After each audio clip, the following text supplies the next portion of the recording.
Entonces la respuesta correcta, en primer lugar, una sola trayectoria. Entre esas hay dos lazos allí. Los lazos son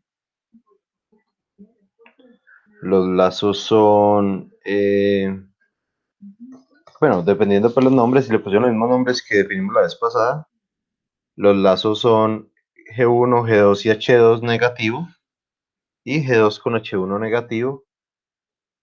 Los dos lazos se tocan, entonces el delta queda simplemente 1 menos la sumatoria de los lazos, ¿ya? Porque pues continuaría más los lazos que no se tocan, pero pues todos los lazos se tocan, entonces da 0, ¿sí? Luego el delta K, pues como hay una sola trayectoria, hay un solo delta K, o sea, un delta 1, y como los dos lazos tocan la trayectoria principal, simplemente queda el unito de fórmula. Finalmente lo que queda es un G1, G2, G3 sobre 1 más G1, G2, H2 más G2, H1. Entonces, ¿qué es lo que vamos a hacer en MATLAB? Entonces, lo primero, pues, ¿alguien falta por tener MATLAB abierto?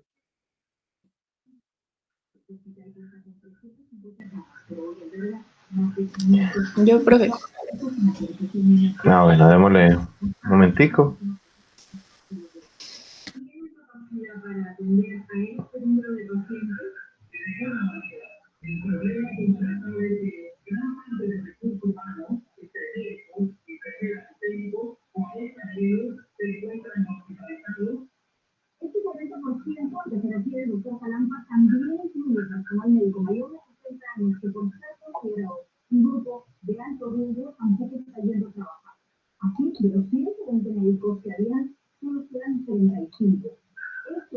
Profe, una pregunta. Sí. Yo al final no puse un 1 como ganancia, sino que lo dejé ahí porque había un bloque. No sé si estoy bien así. Sí, está bien, porque cuando hay bloque de salida, pues no requiere el 1. Ah, listo. Es cuando, por ejemplo, sale un sumador. Ahí sí se requiere el 1. O hay un nodo. Exacto. Hay un nodo. No, con nodo no hay tanto problema. Ah, ya. Oye, Señor. ¿nos podría rotar el código? Ya lo vamos a hacer. Ah, listo. Bueno.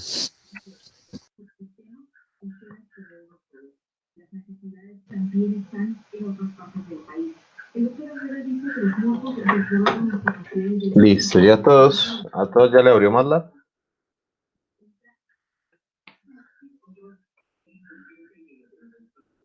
Pues está abriendo, profe. Pero ya en esto abre, yo creo. Bueno, ¿qué nos falta?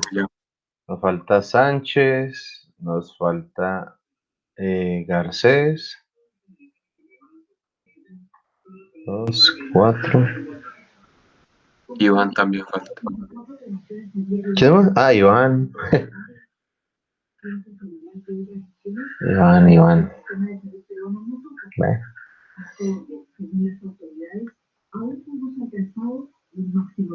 Bueno. Entonces, mientras termina de abrir, pues así muy por encima. Entonces, ¿qué es lo que vamos a hacer? Acá. Pues la función clear all y CLC, pues son las clásicas. Clear all para borrar todas las variables que hay en el workspace, para evitar ahí como ya que hayan conflictos con otros programas. El CLC, que es el Clear Screen, simplemente para limpiar el Command Windows. Ustedes verán si lo ponen, ¿sí? Cualquiera de los dos. Y entonces yo les contaba alguna vez que había dos formas de generar o de hacer una función de transferencia. Una forma que es literal y otra forma que es por vectores. ¿Lo recuerdan o de pronto no? Sí, pues los vectores serían el coeficiente de cada variable, ¿no? Correcto. Y luego vamos a generar la función de transferencia. Con poli creo. Sí, Como no lo recuerdan, vamos a generar, por ejemplo, G1. ¿Cuánto vale G1?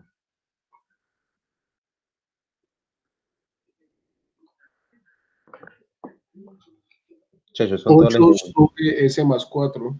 Listo. Entonces, 8 sobre ese más 4. Entonces voy a poner numerador 1 va a ser igual. Entonces, ¿cuánto es el numerador 1? 8. 8, perfecto. ¿Cuánto vale el denominador 1? 1 y 4. Perfecto. Entonces, para generar la función de la transferencia, por ejemplo, G1 va a ser igual a TF. ¿Alguien sabe qué será de pronto TF? No. Fourier. No, señor. Función de transferencia, ¿no? Tal cual, transfer function, función de transferencia. De lo que le estamos diciendo más la vez, por favor, genere una función de transferencia teniendo en cuenta este vector que se llama num1 y este vector que se llama den1. Sí, entonces lo que le estamos diciendo, lo que le estamos diciendo más la vez, genere una función de transferencia con este numerador y este denominador. ¿Sí? Entonces él, véanla, si ya cuando le damos enter, ya genera 8 sobre S más 4 como una variable, vela acá, G1 tipo TF, o sea, tipo función de transferencia.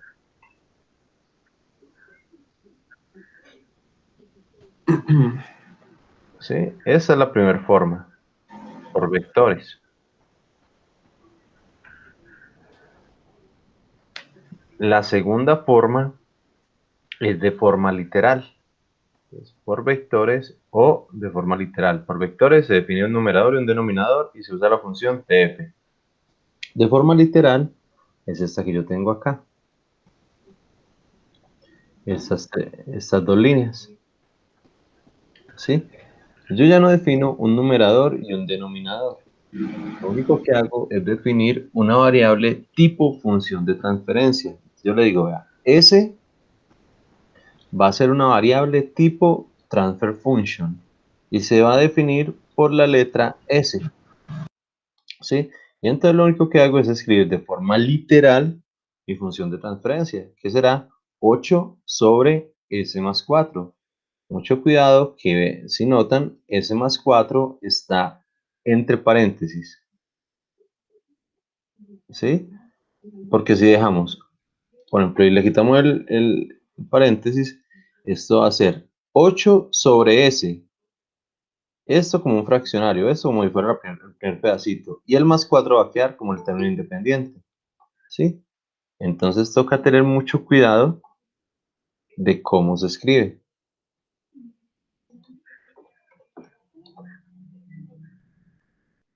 Vean, va a quedar así. En vez de quedar 8 sobre S más 4, cuando él resuelve el fraccionario y hace y lo resuelve con el 4, queda una cosa totalmente diferente. Es que 4S más 8 sobre S. Y ese no es nuestra función. Debe estar muy bien definido entre los paréntesis.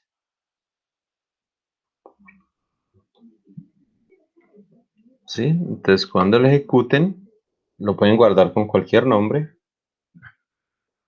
¿Sí? Punto 1, Mason, despeje, reemplazo, como lo quieran llamar.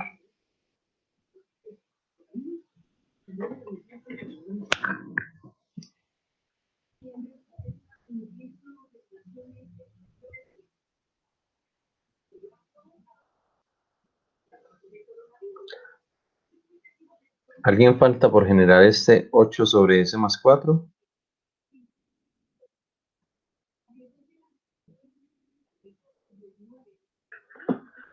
Perfecto. Entonces lo único que vamos a hacer es definir todas las G y todas las H, como está acá. ¿Sí? Entonces G1, G2, G3, H1 y H2, tal cual como nos lo propone el ejercicio. Santi, qué pena que no se los envíe ni nada, sino que como apenas estamos arrancando, prefiero que que, pues, que ustedes mismos lo ingresen para que vayan cogiendo como la práctica. Bueno, una pregunta, ¿en ese ejercicio es una S el H2 o es un 5? Son 5. Si usted ve el ejercicio original, vamos a ver si lo tengo acá. Es, vean, es un 5. Ah, carajo, yo lo puse es que S. Ah, bueno. Entonces, organícelo ahí. De todas maneras, no creo que le afecte mucho, pues por lo menos para la parte del pedacito que llevamos. Ah,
si se fijan bien, no pueden, por ejemplo, poner 5S, porque 5S sería como si fuera una variable que se llama 5S.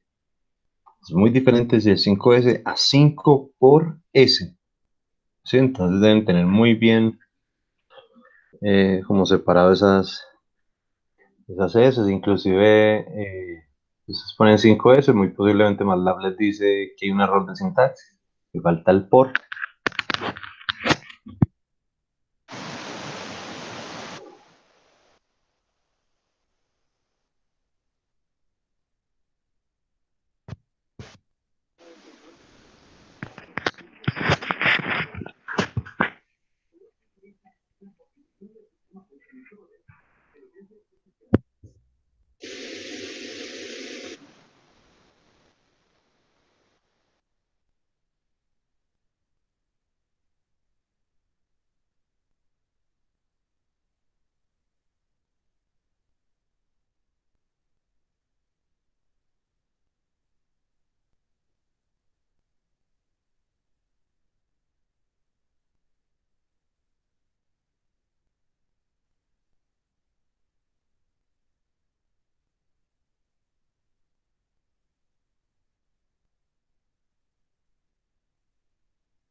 Deja ver un mensaje, Santi.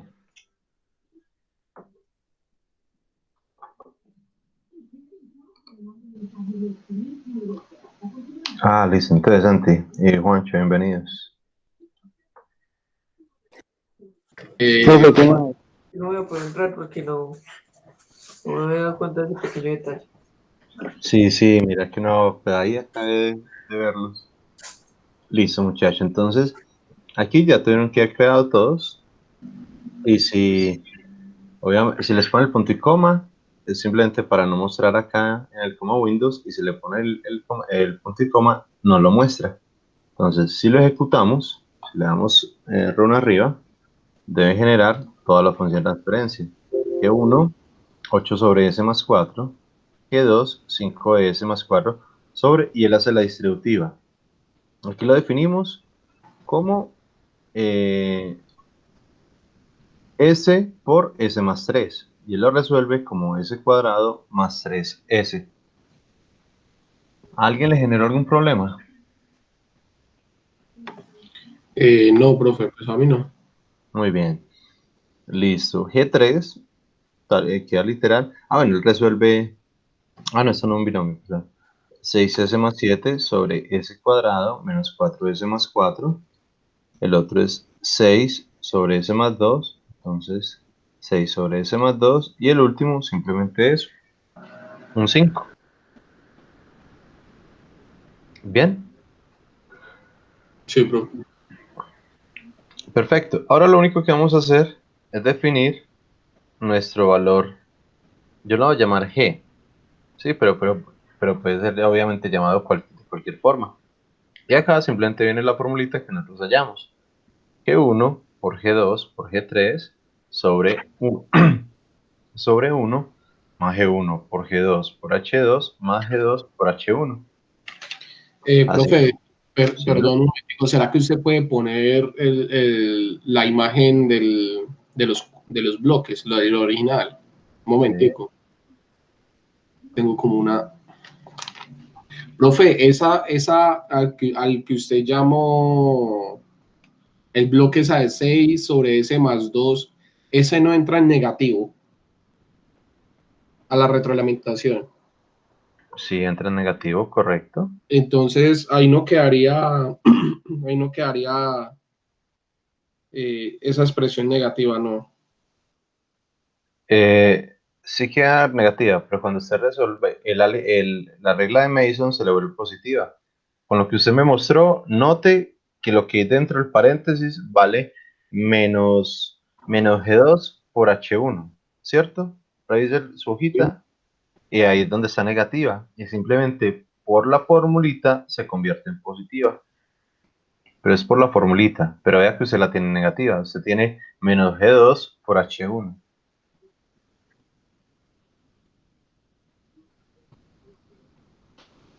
¿Sí lo detecta o...? Mm, lo estoy mirando, profe, pero...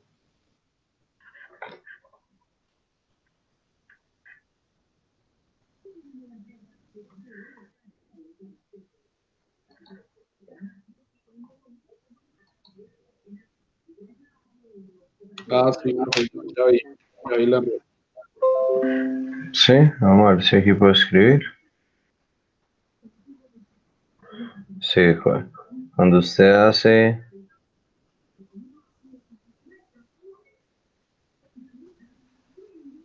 Cuando usted hace esto acá, esto es menos H1 y esto es G2.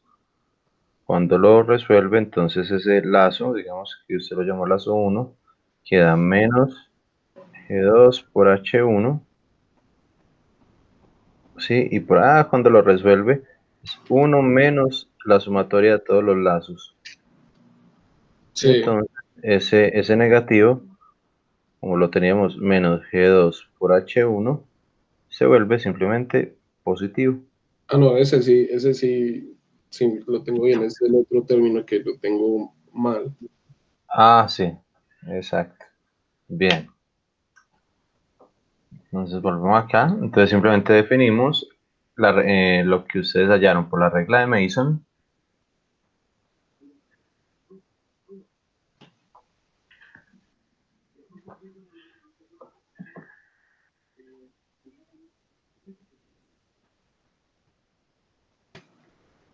Listo. Y por favor lo ejecutan.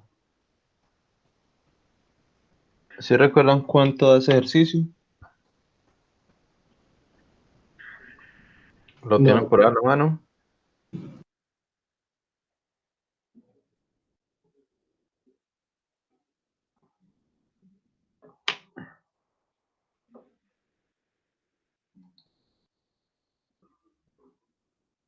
Yo pensé que por MATLAB era como poner un comando que se refería a Mason y resolvía esa parte. No lo tiene. Sí, ya me di cuenta que toca hacerlo literal. Sí, sí, no. No lo tiene por ningún lado. Ujú, ujú.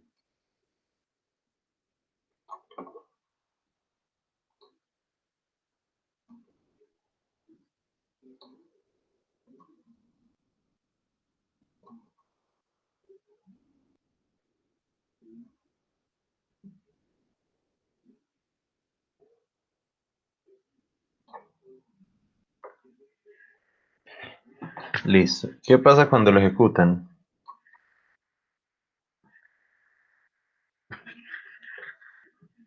Profe, una pregunta, pues por ejemplo ahí al momento de escribirlo en MATLAB tocaría escribirlo como aparece en la fórmula, 1 menos L más L1 más L2, o toca escribirlo ya al final, que con los signos y todo ya hecho. El final. Sí, No, listo. porque vea que usted aquí arriba está definiendo G1, G2, G3 y no L1, L2, nada. Lo único que estamos haciendo, no he hecho ponerle ahí, el ejercicio que estamos haciendo es reemplazar los valores de G1, G2 y G3 para que ustedes no lo hagan a mano. Sí, Sí, eso es lo único que estamos como haciendo. No estamos resolviendo el Mason. El Mason ya usted lo resolvió. sí, profe.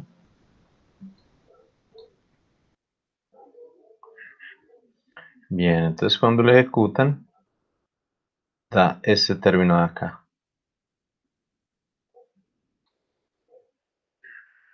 Sí, que no sé si... Profe, o sea, para no hacer la álgebra, Correcto, toda la estructura y todo. Ah, listo, listo.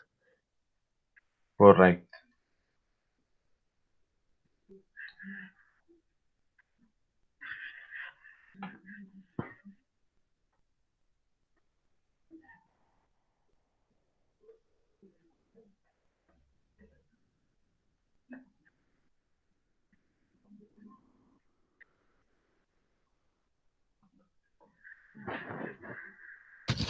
Profe, creo que no dio, pues, o qué pasó ahí. Sí, señor. Posiblemente se dio, pero aún no lo sabemos. Entonces, si ustedes se fijan abajo, da digamos, unos valores bastante grandes. ¿Sí? Y fue por lo que alguna vez yo les expliqué. Sí, De la distributiva. exactamente. MATLAB es muy bruto, inclusive ahorita les muestro que es doblemente bruto. Sí, por ejemplo, si uno tiene 2 por S más 1 sobre S más 1, para el normal, S más 1 se da con S más 1 y da simplemente 2, ¿cierto? Sería lo Sí, que da. Pero para MATLAB da es 2S más 2 sobre S más 1. ¿Sí? Entonces, ese es un problemita de esto. Pero resulta que yo en la vida lo había hecho. ¿Sí? De esta forma. Y entonces empezamos a hacerlo. Entonces hay un problemita. Entonces yo le enseño un comando que es minreal. Minreal eh, elimina polos comunes, ¿sí? Polos y ceros comunes. Entonces si él factoriza y elimina. Bien, pero resulta que si hay algún valor que sea, que sea complejo conjugado, es decir, con parte real o parte imaginaria, el berraco ahí sí no lo elimina. ¿Sí? Entonces, tocó hacerlo. Entonces vamos a hacer estas dos líneas de acá. yo sí decía porque me da, es que a mí me da por allá 23S a la 10 más 259S a la 9. Ah, no, pero entonces ahí sí está algo raro, porque a todos les tuvo que haber dado esto. 240 decía la 8, más 3352 decía la 7. ¿A alguien no le dio estos primeros términos, por ejemplo? A mí, no, profe, a mí me dio, dice que 240 es a la 8, más 3.552 es a la 7, más 21.168 es a la 6. Listo. ¿Alguien le dio eso mismo a Herley?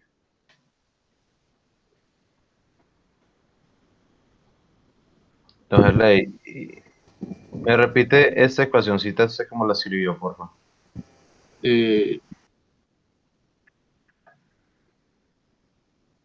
Tengo G1 por G2 por G3 sobre 1 más G2 por G3 más G1 por G2 por G3. G2 por G3, pero no existe un lazo que sea G2 por G3. Profe, lo que pasa es que al momento de yo cambiar las variables, yo las puse así, o sea, yo no puse ninguna H, yo puse desde la G1 hasta la G5. Ya. Pero lo único es que debe tener este mismo orden. Sí, este mismo que usamos aquí arriba. Pues para que le dé lo mismo que a nosotros. Voy a cambiar las variables entonces, profe. Pues solo es que coincidan. Pero pues si las quiere cambiar no hay problema. Pero pues solo es que coincidan. Pues sí, profe, yo tengo esa misma estructura, simplemente que las llamé G3. Entonces, por ejemplo, a mí G3 sería H1 y G4 sería H2. Y G3 sería G5.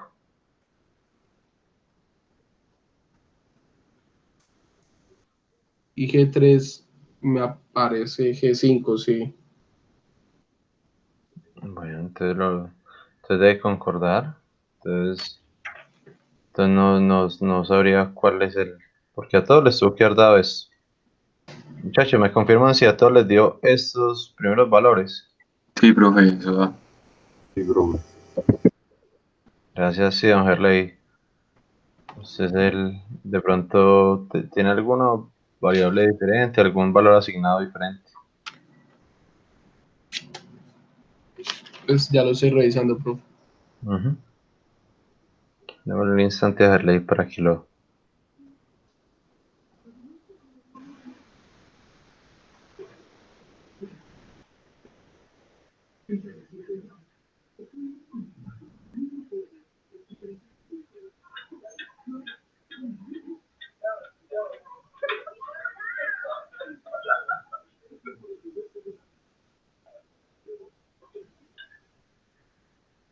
Esto, profe, pues será que 4. Ya vi por qué. ¿Cuál era el problema? Esto era que estaba repitiendo 2 veces G3 en ecuaciones y es una en G3 en el denominador y el otro es G4, pero sin embargo ya lo cambié y me aparecen otros valores, no me aparecen los mismos valores que usted está mostrando, profe. Bueno, entonces comparta pues pantalla y miramos. Profe, voy a poner un momentico los resultados, yo miro a ver. Es que al parecer no me está dando 3.352. No, ya lo muestro, profe. Listo.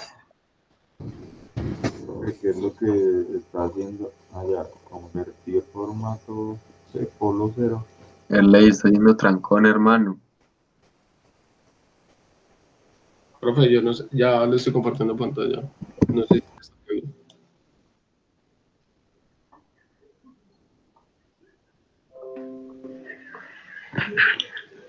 8s más 4, 5s más 4 por eso más 9, 6 sobre s más 2, 6 sobre s más 2, 5.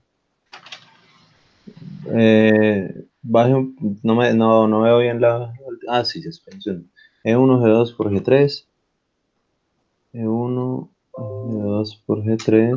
Espera, creo que es este. Creo que es el 6. Espera, a ver si me da. Creo que sí, ya. Ajá. Herley, Pero-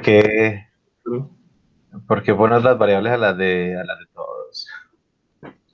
¿Cómo, perdón? Ah, no, no, que pone variables diferentes a las de todos. Yo entiendo que sí, pero vea que es complicado pues hacer el seguimiento. Sí, En el, profe.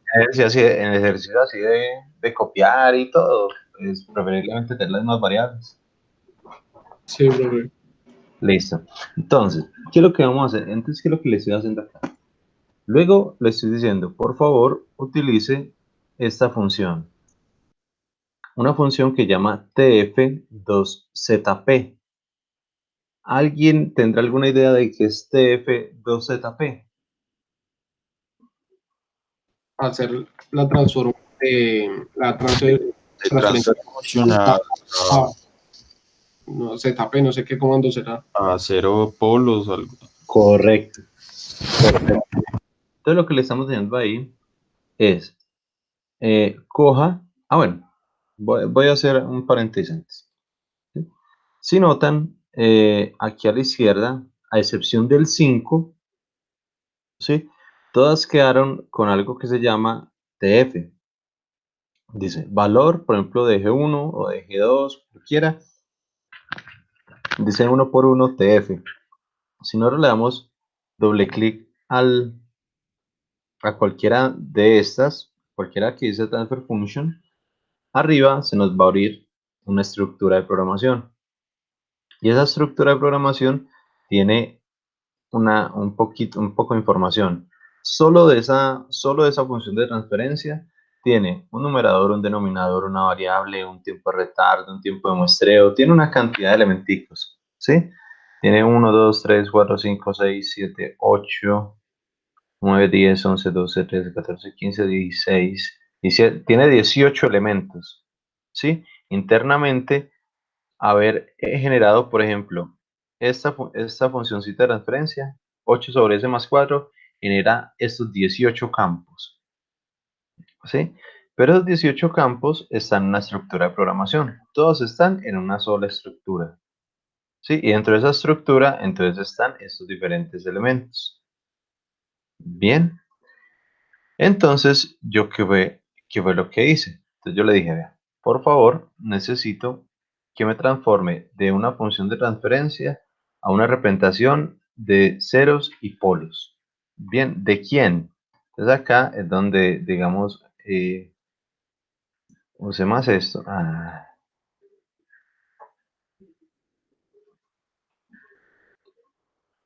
Entonces acá le dije,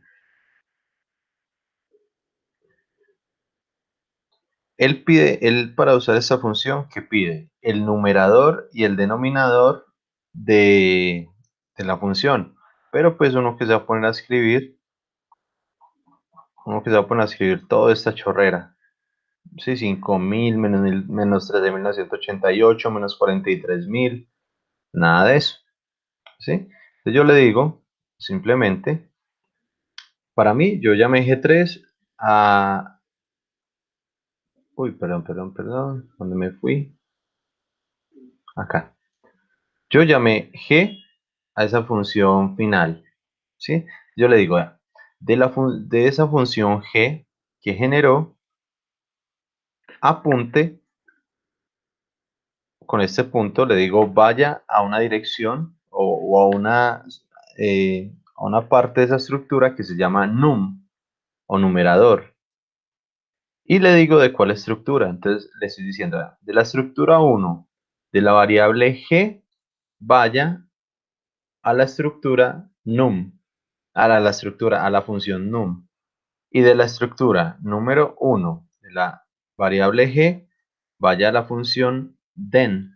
Entonces ahí me evito escribir todos estos números. Sí, ahí me evito escribir todos estos números. Porque todos los números quedaron guardados en esa estructura de programación. Entonces, el numerador y el denominador ya están definidos. Yo lo único le digo, de G, obtenga el numerador y de G obtenga el denominador. ¿De cuál estructura? Pues de la estructura número 1. Realmente las funciones de transferencia son simples, son solo 18 parámetros, entonces caben en la estructura número 1, pero hay funciones mucho más complejas que pueden tener 2 y 3 estructuras, entonces uno tiene que saber en qué estructura está, ¿sí? Y adicional, espera que le digo, pase este numerador y este denominador a funciones de transferencia. Adicional, entrégueme 3 parámetros. Entrégueme los ceros, los polos y la ganancia de ese sistema. ¿Sí? Y entonces, cuando lo ejecuto, ¿qué me debe dar? Me debe dar los ceros y los polos de ese sistema. ¿Sí? Entonces, por ejemplo, tiene 1, 2, 3, 4, 5, 6, 7, 8, 9 ceros. Como es, 8 ceros, perdón, como es de esperarse. Aquí está ese a la 8. 1, 2, 3, 4, 5, 6, 7 y 8. Como está S a la 8, es de esperarse que genere 8 ceros. Y aquí, como está S a la 11, es de esperarse que genere 1, 2, 3, 4, 5, 6, 7, 8, 9, 10 y 11 polos. Entonces me muestra los ceros, los polos y la ganancia del sistema, que es de 240.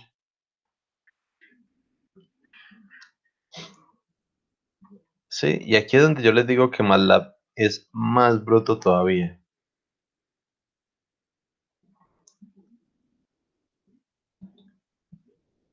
¿Por qué MATLAB es más bruto todavía? Por lo siguiente. Si él no es capaz de eliminar esto de acá, ¿sí? S más 1 con el, cuando son comunes, S más 1 con el S más 1 de abajo, ¿sí? Resulta que tampoco es capaz de eliminar esto así.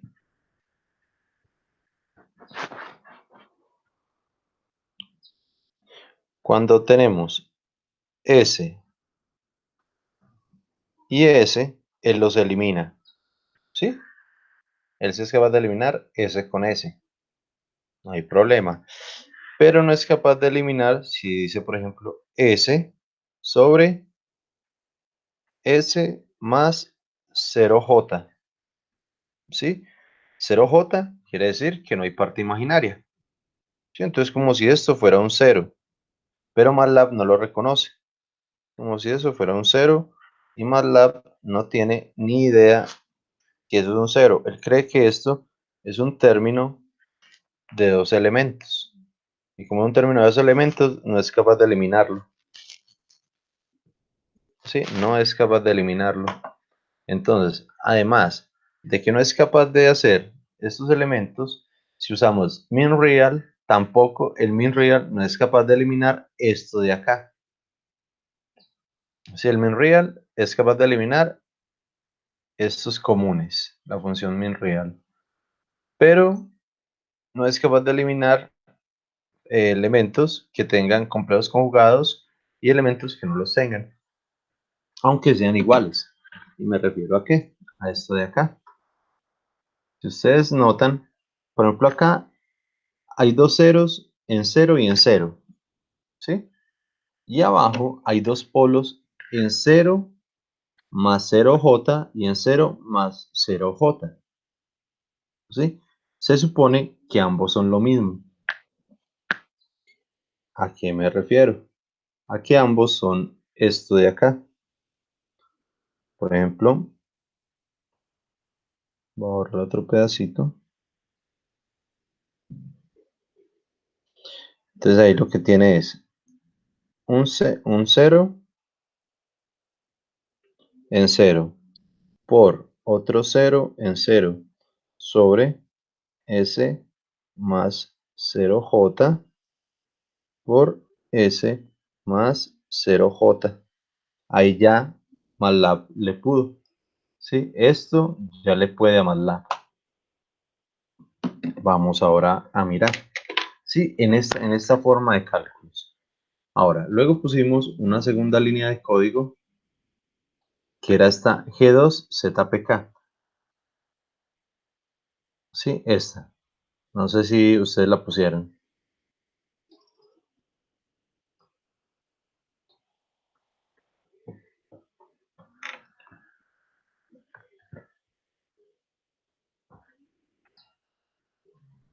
Voy a suponer que la colocaron, ya que nadie respondió. Y ese G2, lo que le estoy diciendo es, haga una función de transferencia con estos tres parámetros. ¿Sí? ¿Con cuáles? Con Z, con P y con K. Y entonces él nos lo va a mostrar en representación de ZPK. Y si notan, vea, esta es la función totalmente factorizada. 240 s cuadrado, s más 4, s al 3 al cuadrado, s más 2, s más 1.166 y s más 0.8.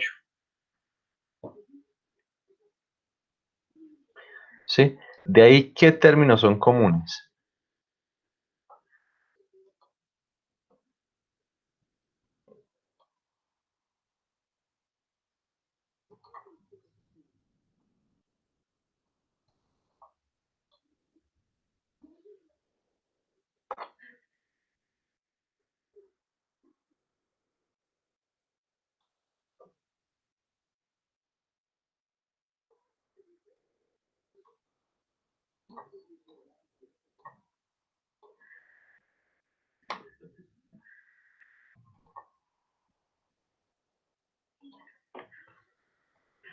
Muchachos, de allí, ¿qué términos son comunes? El C más 3 al cuadrado. Perfecto. Entonces, s más 3 al cuadrado, entonces nosotros lo podemos eliminar. Entonces le decimos s más 3 al cuadrado, chao, y s más 3 al cuadrado, chao. ¿Hay otro término común? C más 4. S más 4, chao, con S más 4, chao. Ahora otro, Cuadrado. el S cuadrado con el S cuadrado. ¿Sí? Resulta que esta vaina no fue capaz MATLAB. ¿Por qué? Porque hay unos ceros sin complejos, o sea, sin parte imaginaria, y hay unos polos con parte imaginaria. Y aunque son los mismos ceros, o sea, es S igual a 0, no fue capaz de eliminarlos. Entonces, lastimosamente, toca hacerlo a mano. Entonces, ¿qué fue lo último que hice? Simplemente puse, simplemente puse estos mismos elementos, pero con lo que ya quitamos. Sí, o sea, yo voy a poner la misma expresión, pero con todo esto que eliminamos, que MATLAB no es capaz de eliminar. Sí, simplemente porque este tienes que 0J. 0J no es nada, pero no, para él se mete una encartada de MATLAB. Entonces, noten que si quiere copian acá. Bueno, este se los voy a mandar a la plataforma para que no lo copien. Sí, acá les voy a enviar este. Si quiere vean la sintaxis.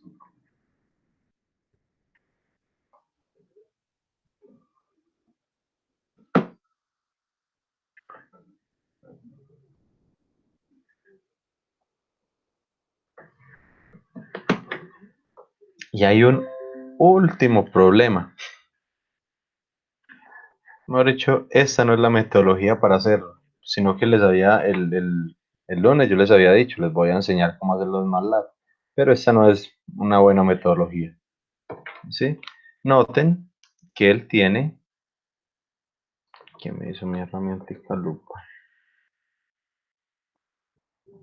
Noten que él tiene acá unos decimales, 2.259, 0.78,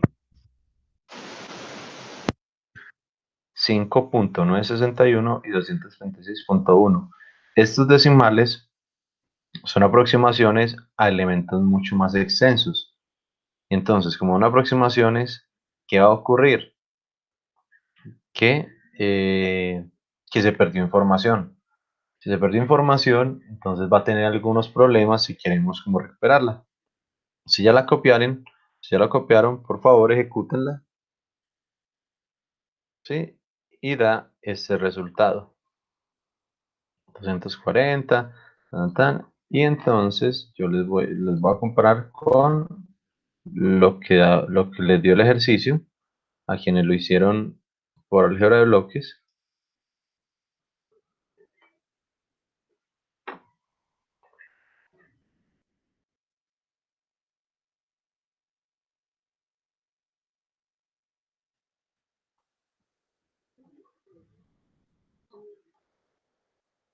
Ah, qué caco.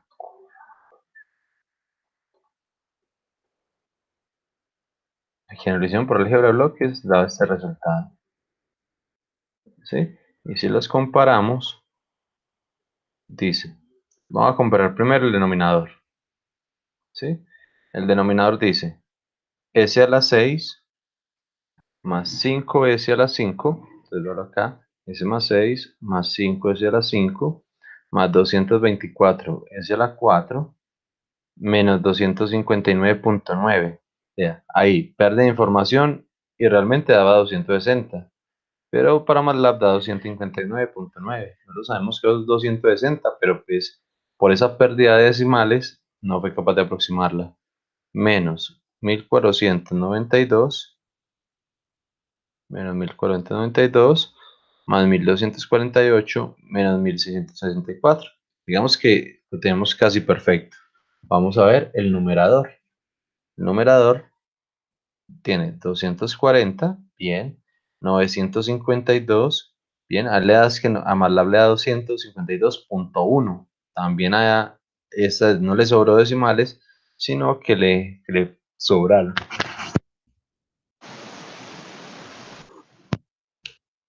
$1168 más 448.1, a este también le sobraron un poquito decimales. Entre comillas, es la misma respuesta, pero por los múltiples problemas propios de MATLAB, pues no es una buena metodología. Sin embargo, pues yo les había dicho el lunes que les iba a enseñar cómo MATLAB lo resuelve. Pero definitivamente es complicado para su forma de trabajar. ¿Sí? Entre comillas, llegamos pues al mismo resultado. Teniendo esto en mente, ¿sí? Vamos a hacer algo muy sencillo con lo del tallercito. El tallercito vuelve a ser individual, pero solo resuelven las que son con letras. Y ya, eso es todo. ¿Sí? Entonces resuelven la 2 ya la hicimos en clase, resuelven la 4 y resuelven la 7. 2, 4, 7. Perdón, que ni siquiera tengo el archivo que es.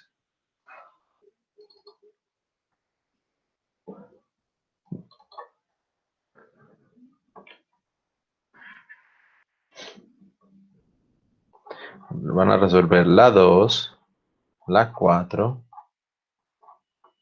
la 7, la 8, 2, 4, 7 y 8. Y eso que la 2 ya la hicimos en clase. Entonces son solo 3 ejercicios. Sí, 3 ejercicios para que resuelvan por Mason, por favor. Entonces, pues para 3 ejercicios, ahí sí hagámoslo individualmente. ¿Estamos? Uy, Perfecto. Listo, muchachos. Entonces ahora sí, vamos a arrancar. Nuevo tema.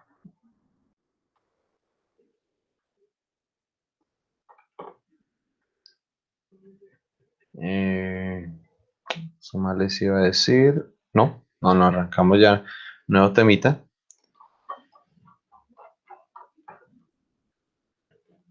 Lo que iba a ver era esto, que escuché por ahí una voz que ahorita no se había conectado.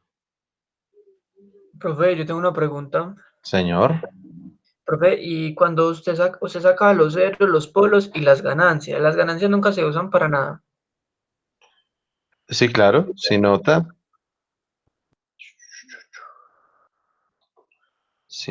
acá la ganancia, véala acá. Sin esa ganancia nunca daría el valor. Ve, perdón, acá, da la ganancia acá. ¿Sí? Estos son los ceros.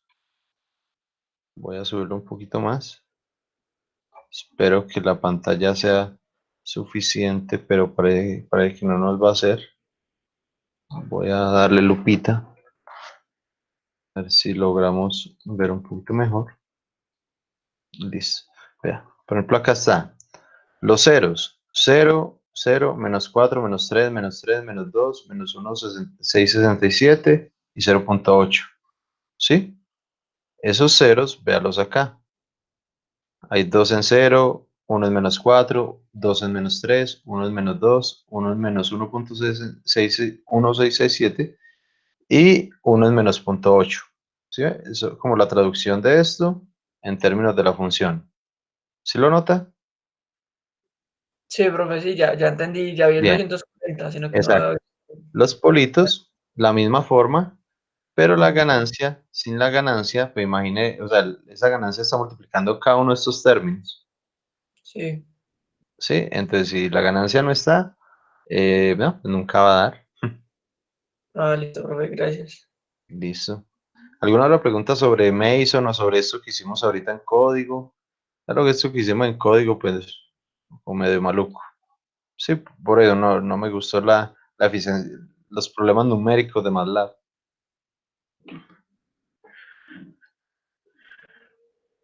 Listo. Entonces, bien, vamos a empezar Oye, nuevo temita. forma de solucionar Señor, ese tipo. señor. Esa es la única forma de solucionar ese tipo de problemas. Pues por ese lado. No, pues con MATLAB, por todos sus problemas, sí, inclusive yo por acá tengo mucho más código, sí, porque intenté hacer varias cositas, empecé a hacerlo, intenté hacerlo por el roots, empecé a hacerlo por mm, generando el MinReal y solucionándolo, hice varias cositas, pero siempre tiene problemas numéricos. Entonces, o lo hace a mano, o lo hace con cualquiera de las otras dos técnicas de por MATLAB o por Simulink, pero completo. Sí, Mm, sí, sí. pero no, los numéricos no son buenos colocárselo a MATLAB así por las aproximaciones que él hace. Es más, cuando desaparece en otros ejercicios, por ejemplo, les voy a mostrar este. Este fue otro que intenté hacer. Este es el número 3. El número 3 da algo cortico. Sí, este número 3, vamos a ver si lo tengo acá. El número 3 da esto chiquito, vea, da esto. S a la 4 sobre unas cositas sobre S a la 4. A varios de ustedes les dio este resultado haciendo álgebra de bloques. Y por los miles de problemas que tiene MATLAB, da es que S a la 11 en ambas partes. S a la 11, pero si notamos son valores muy aproximados entre unos y otros. S a la 11 con S a la 11. 0.0132, 0.0151, 10.11, 10.12. Sí, entonces es puro problema de decimal. Puro problema decimal. Inclusive acá, esta es la, ¿cómo se llama? La representación en ceros y polos de ese elemento. Acá. Y por ejemplo, acá, S más 0. Más 8.013 y S más 8.015. Estos dos nunca se van a poder eliminar, aunque no lo sabemos que son casi iguales. Sí, pero para MATLAB no. Para MATLAB un 13 y un 15 obviamente no son lo mismo. Entonces se nos convierte en un problema de puros decimales y problemas numéricos. Entonces no es una buena forma, inclusive hasta da mejor a mano. Pero bueno. ¿Alguna otra duda sobre esto de MATLAB? Creo que entonces los que tenemos que hacer los resolvemos por Mason y no los comprobamos, solo los resolvemos y ya. Sí, solo van a hacer los que tienen letras. ¿Sí? Listo. Sí. Profe, y, La y- idea es compararlos con el taller de álgebra de bloques. Profe, y por esa pérdida de información es muy, muy notoria, porque digamos hacer un ejercicio complejo en álgebra de bloques yo creo que es peor porque es más propenso uno que falle. Por eso entonces mejor se monta como aprendimos la vez pasada, por Simulink o por Codiguito. Sí, porque pues si uno hace lápiz un proceso grande de álgebra de bloques, es más propenso a fallar en valores. Sí, sí, no, pues para eso están las otras herramientas de MATLAB, Pero por está código bueno. o por Simulink. ¿sí? Entonces, no importa el sistema que tengan, él sí se los va a resolver de forma adecuada.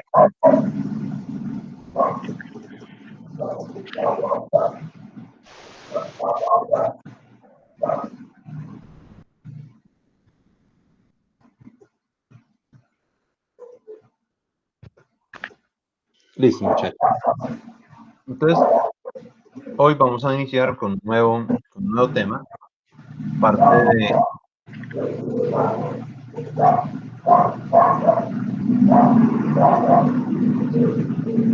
del corte 3.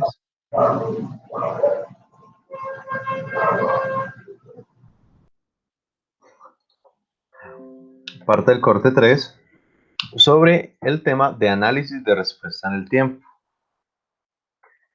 ¿Sí? Pero antes de iniciar con ese análisis en respuesta al tiempo, primero vamos a aprender cómo modelar pequeños sistemas, cómo obtener su función de referencia, cómo analizarla, cómo extraer información real de ahí, cómo modelarlo matemáticamente, pero en forma de función de transferencia, no en ecuación diferencial. Claro que tener una es tener la otra, pero antes de ello, vamos a ver cómo se puede y cómo se deben excitar adecuadamente. Entonces dice, en el análisis y diseño de sistemas de control debemos tener una base de comparación del desempeño de diversos sistemas. Esta base se configura especificando señales de entrada de prueba particulares y comparando las respuestas obtenidas de varios sistemas a estas señales de entrada. Entonces vamos a necesitar algo que como que nos estandarice este tipo de experimentos, ¿sí? Que nos permita comparar las señales de entrada y como las respuestas, ¿sí? Esas señales son definidas o son denominadas señales de prueba. Y entonces, ¿qué interesa de esas señales? Dice, es de interés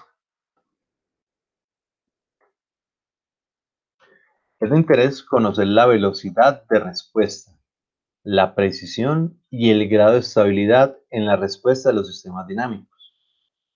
Es decir, cuando uno excita un sistema, excítelo como sea, sí, lo que nosotros queremos conocer del sistema son estos tres elementos: la velocidad de respuesta, la precisión y la estabilidad. ¿Sí? Esos tres parámetros es como uno analiza cualquier tipo de sistema. ¿Sí? Un motor, un tanque, una columna de destilación, o una planta de laboratorio, un levitador magnético, el sistema que a usted se le venga a la mente, el péndulo simple, péndulo invertido, lo que a ustedes se les venga a la mente, uno necesita saber velocidad de respuesta, precisión y estabilidad. Entonces, aquí tengo un pequeño esquemita donde a un sistema cualquiera, pues simplemente se le excita con una entrada. Y esta entrada es la que se refiere a señal de prueba. Si entonces uno la estimula o la excita con una entrada, ese sistema obviamente va a reaccionar y va a generar una salida. Y esa salida es la que uno le analiza la velocidad, la precisión y el grado de estabilidad. ¿Sí? Nos dicen, sin embargo, las entradas de los sistemas son muchas veces de naturaleza aleatoria. No sabemos con exactitud en qué forma un operador va a variar una referencia del sistema y en muchos casos tampoco podemos saber cuándo y cuándo variará la carga en el mismo. ¿Cómo predecir el uso de agua en una ciudad para prever el flujo de descarga de un tanque de almacenamiento? Sí, entonces es realmente muy aleatorio, pues ya en sistemas, digamos, naturales. Pero nosotros, para sistemas ya más específicos, ¿sí? Una caldera, un evaporador, ¿sí? Sistemas que nosotros sí sabemos cuándo van a cambiar las referencias, los set points, los parámetros.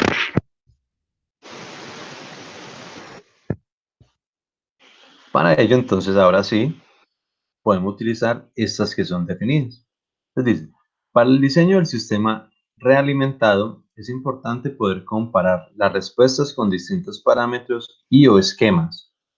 De aquí se deriva la necesidad de usar entradas típicas de prueba. Entonces, para uno eliminar esta aleatoriedad, uno define este tipo de señales. Pero ¿qué nos interesa con estas señales? Tres cosas específicamente. La primera es que sean fáciles de generar. ¿Sí? Una señal complicada o rara, por ejemplo, un diente de sierra, es muy útil, pero a veces es muy complicado realmente hacer un diente de sierra estable, una señal, digamos, entre comillas, bonita, ¿sí? Bien definida. Entonces, por ejemplo, un diente de sierra no se usa como señal de prueba, ¿sí? O una triangular.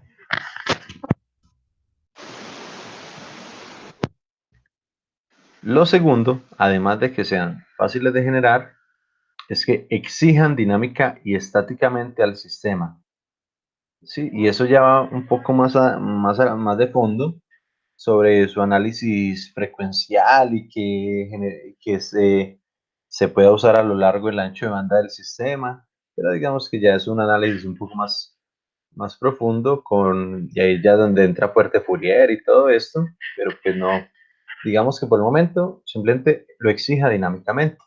Es decir, que cuando uno ingrese esa señal de prueba, realmente el sistema reaccione de alguna forma, pero lo haga, reaccione su parte dinámica. Y lo tercero es que permita correlacionar la respuesta a entrada estándar con la respuesta del sistema a la entrada normal.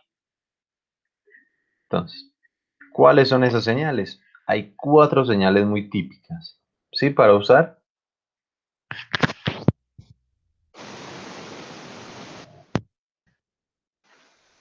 4 señales muy típicas para usar en el tiempo, ¿sí? Una es la señal tipo impulso. Nosotros ya habíamos hablado de pronto de el tipo impulso, que es el delta de Dirac. Si nota acá está el simbolito del delta de Dirac. El delta de Dirac simplemente es un pulso en un instante de tiempo, ¿sí? En general, o en su concepto, es simplemente un pulso en el instante cero de valor unitario, es decir, de valor 1. Esta es la señal impulso más, digamos, más básica.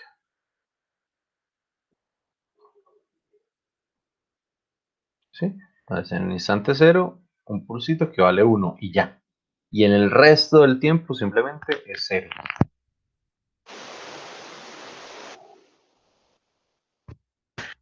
Aquí a la derecha tenemos una pequeña formulita que ya vamos a analizar. ¿Sí? Un segundo elemento, una segunda señal de prueba, es la tipo escalón. ¿Sí? Y si usamos que el escalón sea de 1, se llamará escalón unitario. Y se define simplemente, para todo tiempo menor a 0 va a valer 0. Y en el instante 0 en adelante, simplemente va a valer 1. Entonces digamos que este es su esquema más básico. Obviamente uno puede ingresar ese escalón en cualquier instante de tiempo.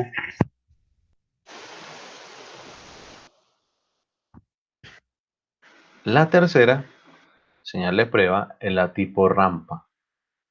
Esta tipo rampa simplemente vale 0 para cualquier tiempo inferior a 0. Y vale t en cualquier instante t. Es decir, en el instante 1 va a valer 1, en el instante 2 va a valer 2, en el instante 100 va a valer 100. ¿Sí? Una función totalmente lineal.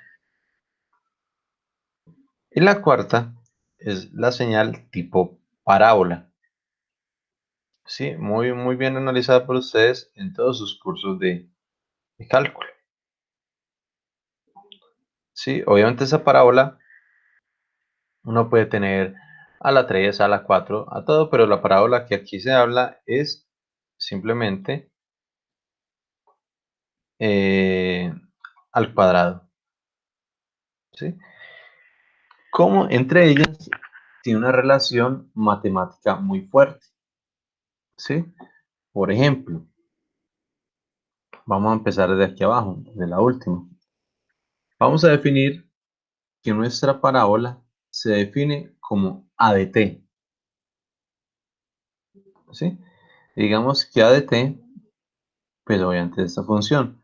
Si nosotros derivamos a de t, entonces vamos a encontrar que la derivada de a de t simplemente va a ser la función rampa.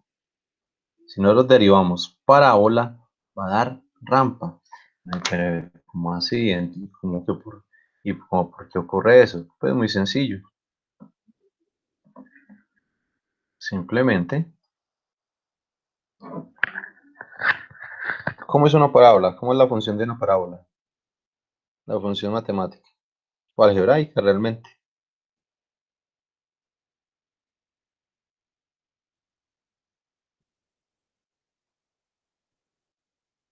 Muchachos, como la función parábola. No es un valor al cuadrado. Al ser al cuadrado, coge esa curva. Listo. Y de t, digamos que sea a por x al cuadrado. ¿Sí? Por cualquier cosa. Sí, suponiendo que a es 1, entonces lo único que vamos a tener cuando derivemos y respecto al tiempo, entonces lo único que vamos a obtener es la derivada de x al cuadrado, lo que va a ser simplemente 2x. ¿Sí? Esta de aquí arriba es la parábola. Sí, suponiendo que esa curva sea eso que acaba de dibujar sea una parábola, y cuando lo derivemos va a quedar 2x. ¿Sí? Entonces va a quedar una recta que vale 2x. Obviamente, como la función de prueba, como nuestra señal de prueba es la tipo rampa debería valer 1, o sea, ser lineal con un factor de 1. Es decir, en x1 vale 1, en x100 vale 100. Y como acabamos de derivar, y esa derivada nos generó este 2, pues ese 2 toca eliminarlo de alguna forma. Por eso es que aparece simplemente este 1/2. ¿Sí? Por la única razón que ese 1/2 está ahí, ¿sí? Para poder definir que la señal de prueba rampa sea totalmente lineal con coeficiente 1.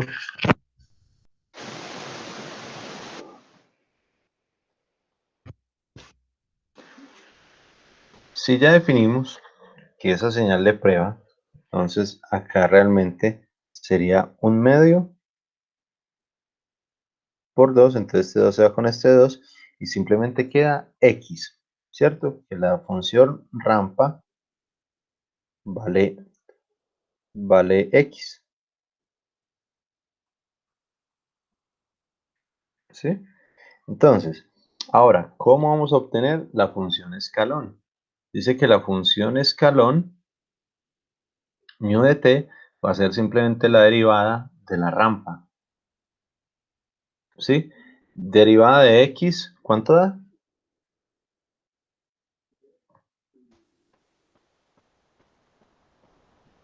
Con respecto a x, ¿cuánto da derivada de x con respecto a x? 1, ¿no? Correcto. Entonces simplemente la derivada de x, bueno, realmente con respecto al tiempo, porque eso es x de t, va a ser 1. ¿Sí? Y ese 1 es lo que nosotros conocemos como μ de t o escalón unitario, que es este de acá. Como vale 1, claro acá, entonces simplemente desde el instante 0 vale 1 y así sigue de forma constante. Ese es nuestro escalón unitario. Y hay un último elemento que matemáticamente pareciera no existir, pero, de forma frecuencial, obviamente, tiene un pico. Y se puede notar porque MATLAB lo resuelve adecuadamente. Entonces, la derivada de R de t, la derivada de μ de t va a dar delta de t. Y nosotros sabemos que la derivada de 1, μ de t vale 1. Sí, acabamos de observar que el mío de t vale 1. ¿Sí? Entonces uno diría, derivada de 1 sería una constante 0, ¿cierto? Pero dinámicamente realmente no da 0. ¿Sí? Dinámicamente da el delta de Dirac. Cuando uno deriva en este instante de tiempo, aparece un pico, un instante donde la señal aparece y se vuelve 0. ¿Sí? Vamos a comprobarlo. Entonces vamos todos, por favor, a abrir Simulink. Vamos a hacer el montaje de estos 4 elementicos.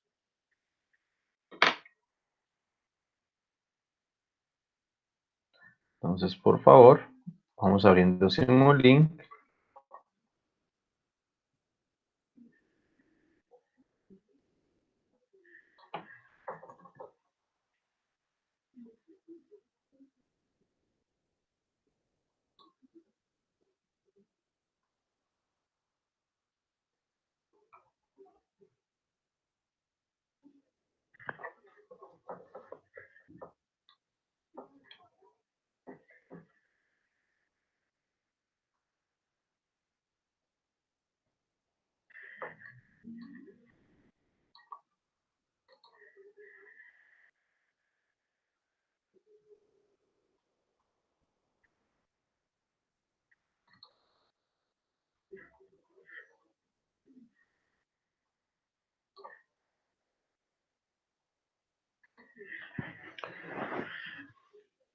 Listo, me avisan cuando todos tengamos Simulink abierto.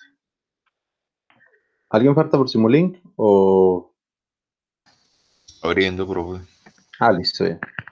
Me avisan, por favor.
Bien, muchachos, ¿alguien falta por abrir?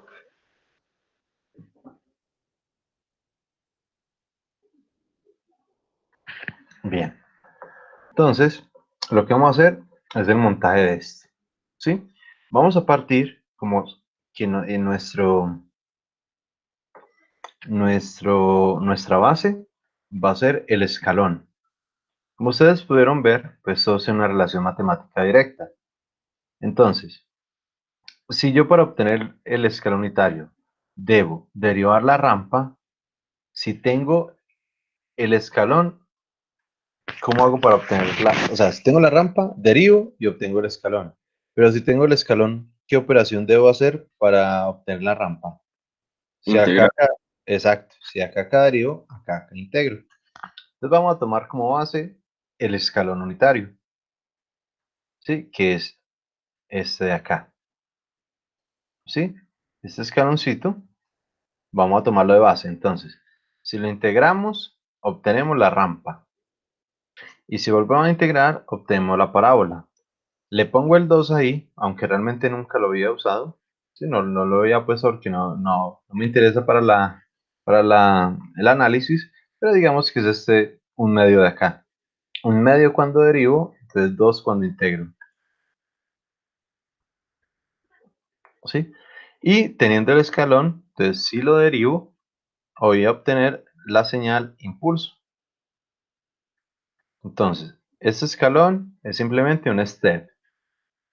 Las rampas, y la rampa y la parábola son integradores, integrator, para los que lo vayan a buscar acá. Integrator, integrator. Y aquí, pues esto es simplemente un bloquecito derivati. ¿Sí? Entonces, por favor, derivative, perdón. Entonces, por favor, realicen este montaje.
Profe, por ahí, fondo es un scope.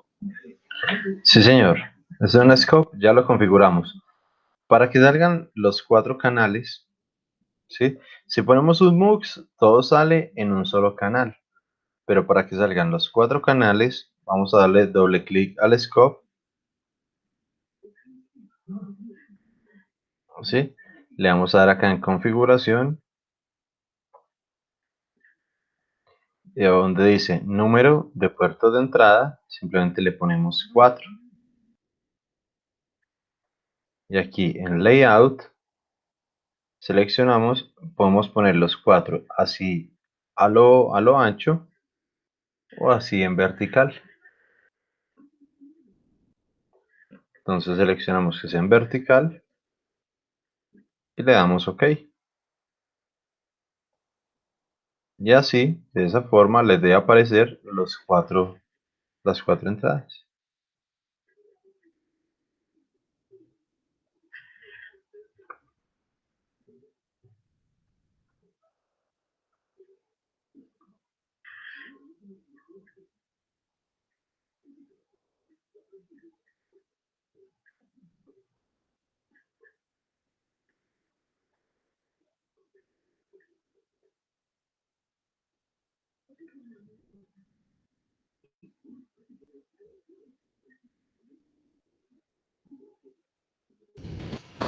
Profe, ¿en dónde lo del scope? A mí no, creo que no me aparece. Scope acá en el piñón, Hmm, en configuración y acá número de puertos. A mí no me aparece eso, profe. Listo, ya miramos. Comparta, porfa. Listo.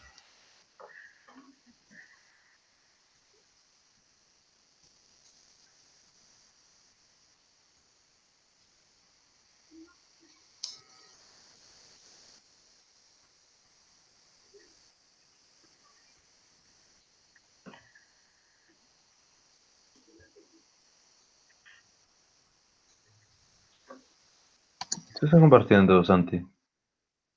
Sí. Ah, ya me llegó. Listo. Entonces dice, Uy, ¿qué pasó ahí? Vuélvale a dar en... No, ya está compartiendo. Ya lo está viendo.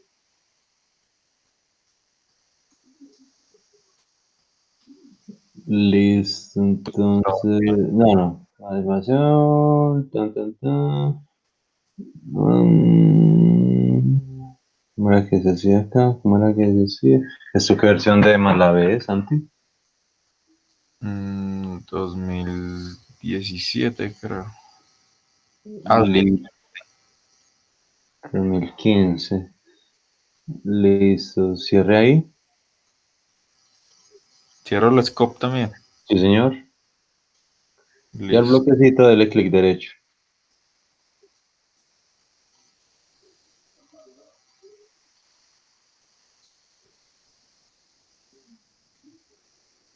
Y Signal en Ports, por ahí por la mitad. Ah, sí, mira que no se amplía el desgraciado. Denme un segundito. Intentémoslo ahí en propiedades, properties, para dar el penúltimo.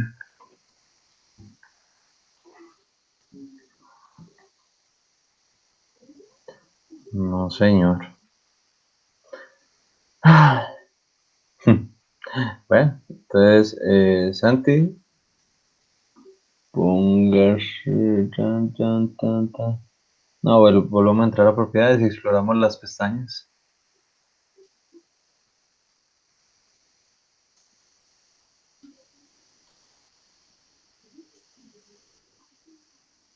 Callback. No. No, creo.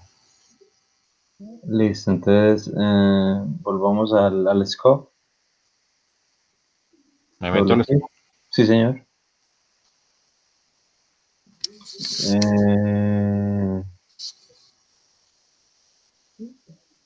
¿Cuál es esa opción? ¿Cuál es esa? Floating scope. No, esa no. Desactívala. Eso. Ya. Y no, Santi, no le veo forma. Ah, ahí, digámosle Access Properties. Y solo me sirve para X y Y. Ahí está. No, Santi, entonces usemos un MUX porque Sí. no le deja variar el...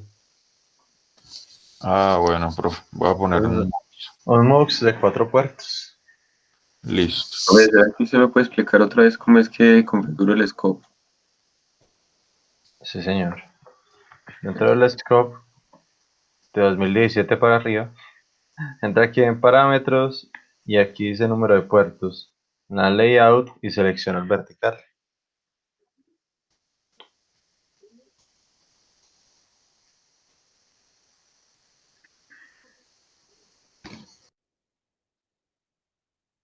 Profe, ¿será que puede poner otra vez el, el bloque? ¿Montaje? Sí, señor. Los bloques.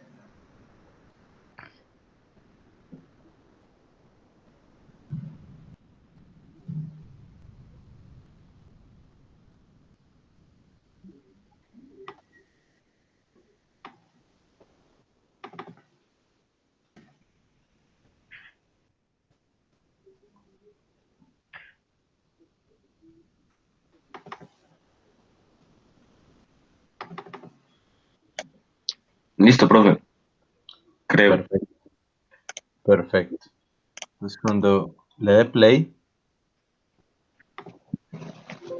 debe aparecer algo parecido a esto. Sí, eso me aparece. Qué bien. Listo, entonces démosle una esperita a los compañeros. Profe, los bloques. Sí. Ah, bueno, ya los pongo.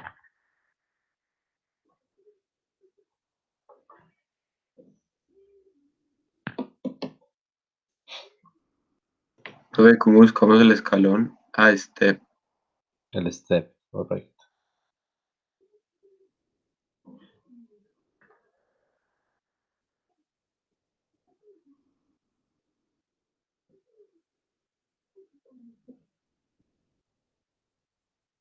Profe, ese primer bloque de la derivada, ese entra y sale. Correcto, para derrotarlo le das control R. Control R. Ah, listo, profe, ya. Bien.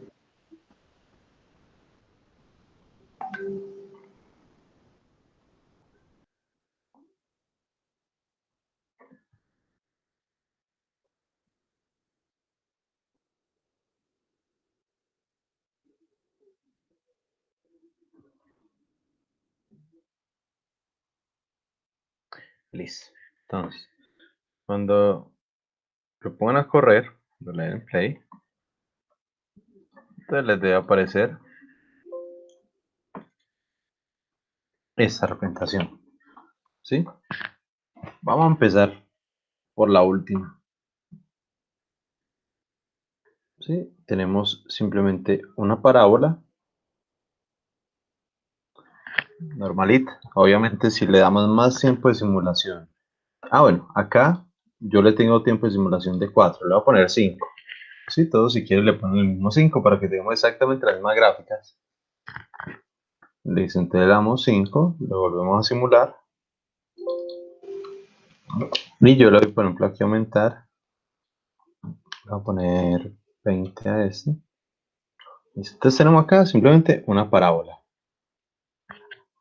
Si nosotros derivamos esta parábola, vamos a obtener este valor aquí de rampa. ¿Sí? Bueno, noten que todo está corrido 1 segundo, pues porque el step time del escalón pues está en 1 segundo, pero pues no nos afecta para nuestro análisis. ¿Sí?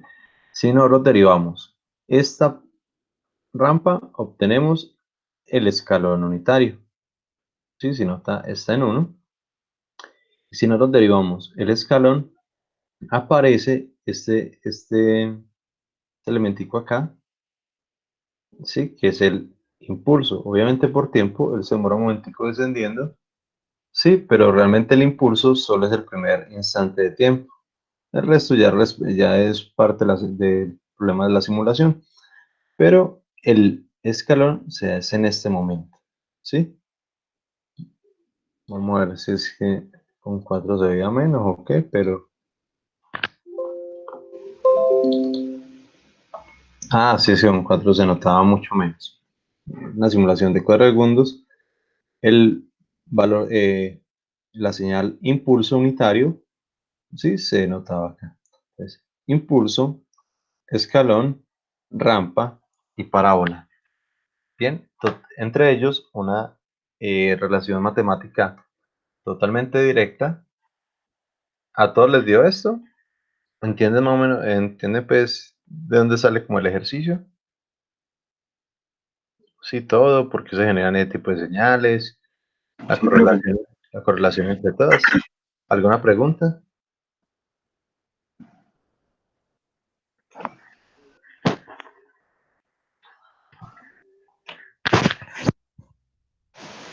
Profe, ¿podría repetir, porfa?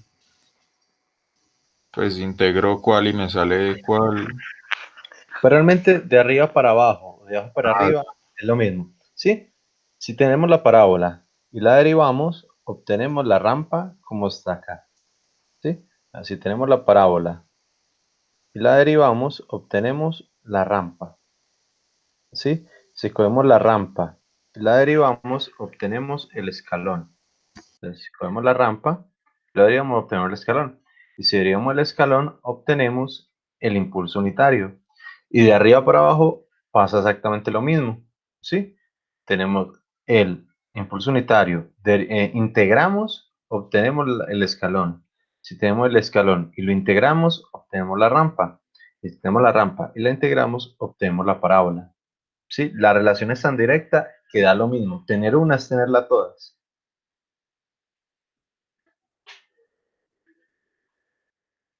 Bien, profe, sí, sí. perfecto. ¿Alguien más, alguna otra duda o algo? No, profe. Perfecto. Entonces tenemos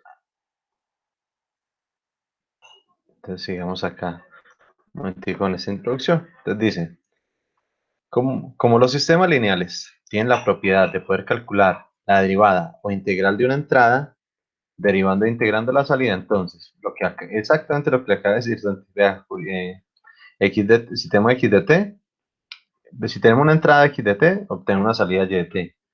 Pero si derivamos esa entrada, vamos a obtener la derivada de la salida.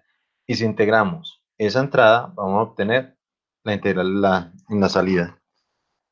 ¿Sí? Sin ningún misterio. Entonces, basta obtener la respuesta a una sola entrada típica. Las otras se obtienen derivando e integrando esa respuesta. La más usada es la entrada de escalón por exigir dinámicamente el sistema debido a su amplia banda de frecuencias en su espectro.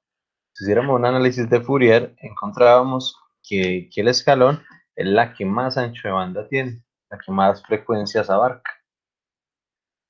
¿Sí? Y para la respuesta en frecuencia se usan señales de pruebas sinusoidales. ¿Sí?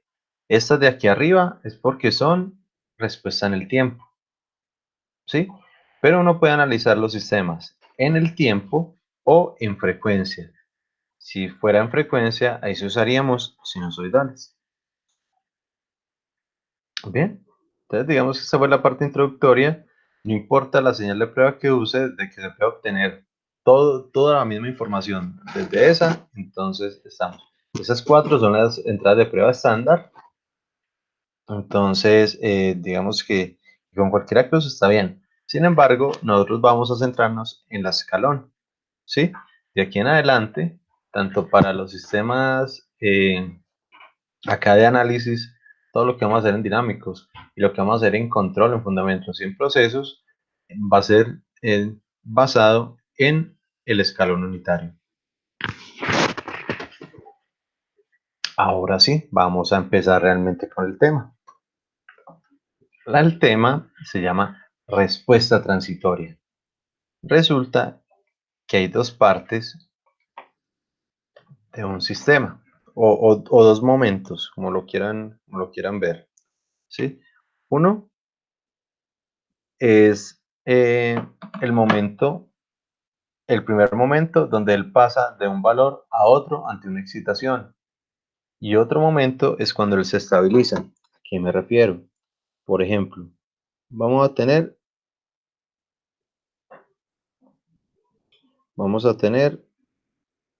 un sistema, sí, cualquiera.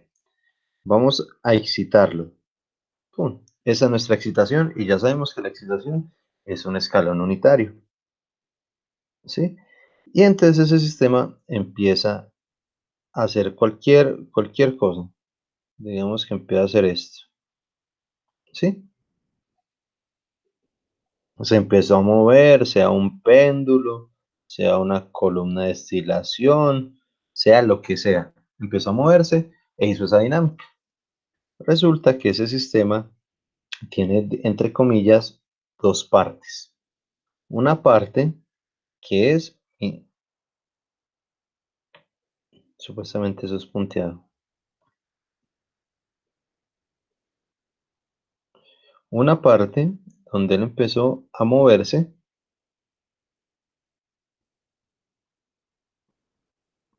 ¿sí? Que pasa del valor inicial a un valor final. ¿Sí? Esta parte se denomina o es conocida como respuesta transitoria. ¿Sí? Es cuando él pasa de un estado inicial a un estado final. Y ahí es donde él muestra toda su dinámica. ¿Sí? Ahí digamos que es lo que más nos interesa en este curso, la respuesta transitoria. Sin embargo, hay un segundo momento que es cuando ya él está en su estado final, en su valor final. En ese valor final es donde él debe permanecer y en control, digamos que eso es una de las cosas más importantes y es que si él llega al valor de la excitación, por ejemplo, que la excitación sea para llegar a, que fuera un motor, entonces a 200, digamos que nuestro valor de referencia sean 200 RPM, ¿sí? 200 RPM. Si el sistema está bien controlado y todo, al finalizar toda esa dinámica, el sistema llega a 200 RPM. Quiere decir que el sistema llegó al valor que desea. Justamente esos son solo dos, ¿sí? El sistema llega a la referencia, es decir, que no tiene error. Entonces, lo más importante es que se sostenga en ese valor, ¿sí? Sin importar lo que ocurra, ¿sí? Que llegó más peso, que si es un carro y empezó a hacer una falda, él siga con la misma potencia, etcétera, etcétera. Esta segunda parte, donde está estable, donde se queda quietica, se llama estado estacionario, estado estacionario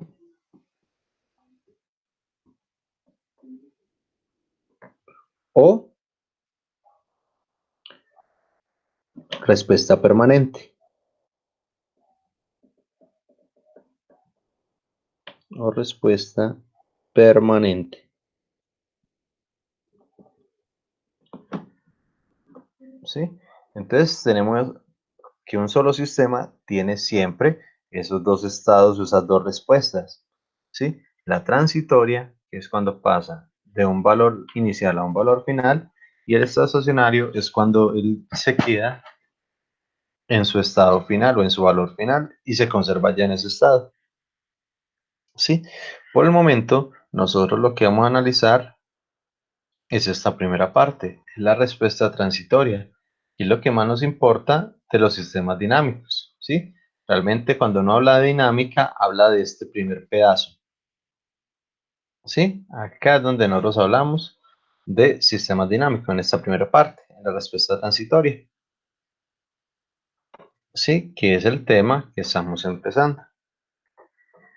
Entonces dice, la respuesta transitoria es la parte de la respuesta que tiende a cero cuando el tiempo tiende a infinito.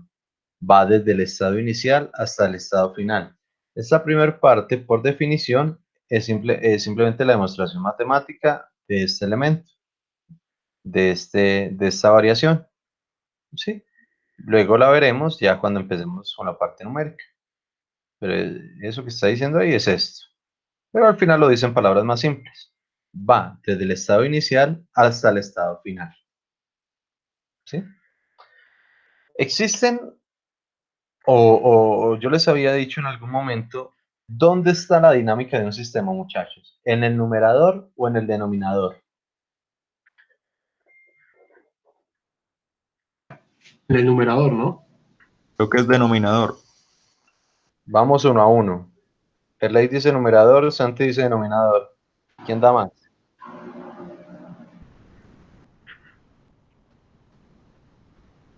Por ejemplo, Dani, ¿qué dice? No sé. Don Garcés, ¿qué dice?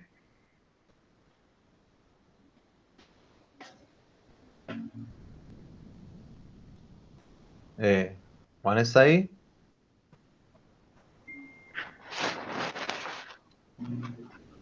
Lo pillaron en la trampa. Sí, una víctima más que cae. Ah, qué belleza. Ay, entra a la clase y se acuesta a dormir. Sí, señor. Vamos a ver si pasó lo mismo con Santi Sánchez.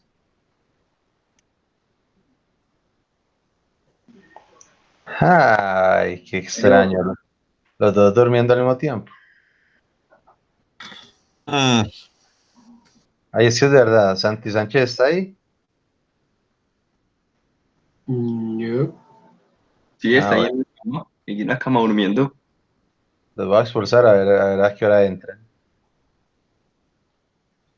Pues, profe, ya que ya faltan 15 minutos para que se acabe la clase. Ahora sí quiero ver cómo suena cuando vuelve y entran. Entonces voy a ver Sí. cuántos fueron por fuera. A Cuando vean ver. el video, saben que les estoy mamando gallo, muchachos. De todas maneras, si no están, tampoco se estuvieran viendo mucho. Entonces, listo. Entonces resulta que la encuesta nos quedó cortica. Juanjo, ¿dónde está la dinámica de un sistema? ¿En el numerador o en el denominador? Profe, no recuerdo la verdad. Listo. La dinámica Yo se digo que encuentra, en el denominador. ¿Sí? La forma como se mueve, la velocidad y varios parámetros adicionales como estabilidad, sobrepaso y otras cositas, todo eso se encuentra en el denominador. ¿Sí? El numerador es más relacionado con la entrada y sus derivadas, pero el denominador es el que tiene todo el cuento de las salidas.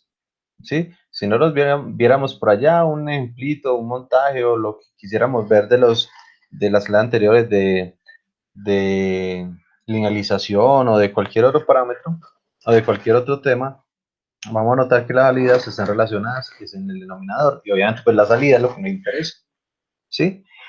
Y la salida, entonces puede tener, como lo vimos, puede ser de primer orden, el orden está relacionado con la potencia máxima del denominador, ¿sí?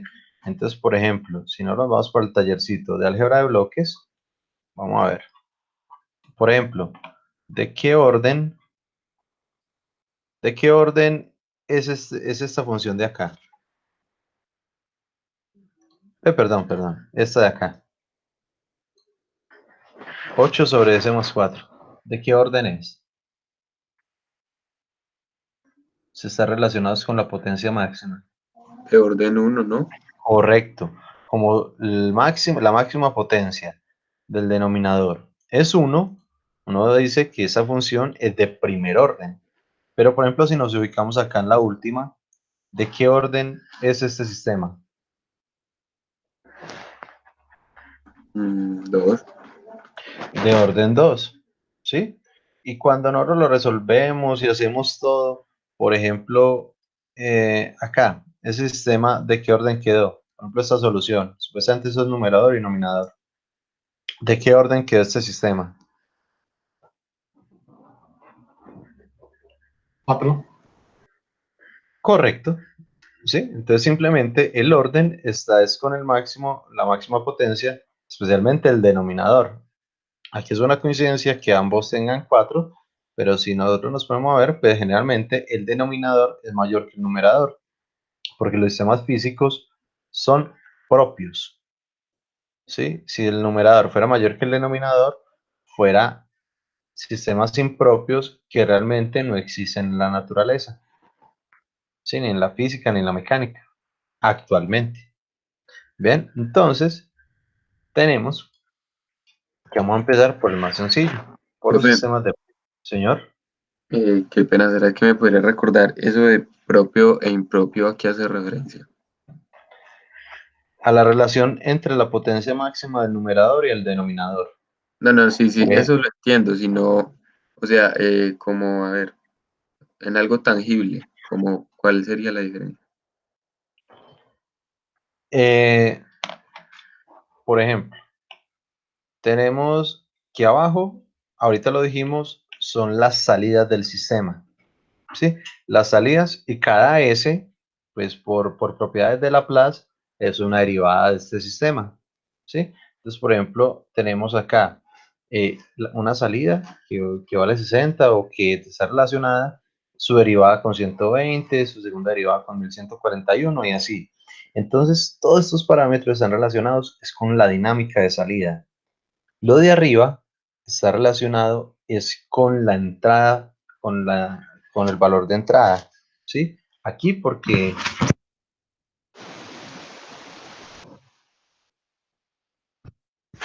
Perdón, se me cortó la comunicación con un bostezo.